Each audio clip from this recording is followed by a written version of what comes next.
الذي أطلق عليه اسم الفيروس التنفسي البشري، الذي يصيب بالدرجة الأولى الجهاز التنفسي، مسبباً اضطرابات تنفسية حادة، إضافة إلى بعض الأعراض الأخرى كالسعال وارتفاع درجة الحرارة واحتقان الأنف وسيلان المخاط وآلام في العضلات، ويشبه إلى حد ما الإنفلونزا. لهذا الفيروس الجديد، الشيء الذي أثار لدى السلطات الصينية قلقاً شديداً وتخوفاً من توسعه وعدم التمكن من السيطرة عليه وانتقاله إلى دول أخرى، مما جعل الحكومة الصينية تشير إلى ضرورة الالتزام بتدابير الوقاية المدنية كارتداء الكمامات وتعزيز النظافة الشخصية وتجنب التجمعات.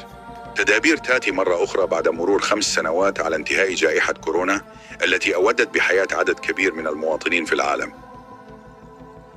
وقد حذرت وسائل الإعلام للدول المجاورة كإندونيسيا والهند واليابان مواطنيها إلى توخي الحذر والانتباه لما يحدث في الصين، كما حذرت تقارير دولة المسافرين إلى إعادة النظر من خطط سفرهم إلى الصين. في الوقت الحالي، هذا الانتشار السريع لهذا الفيروس في الصين يطرح مخاوف وتساؤلات من احتمال اندلاع جائحة جديدة في العالم، ونطلب من الله السلم والسلامة واللطف بالبشرية جمعاء. للمزيد من المعلومات المرجو الاشتراك في القناة والضغط جرس الإشعارات ليصلكم كل جديد.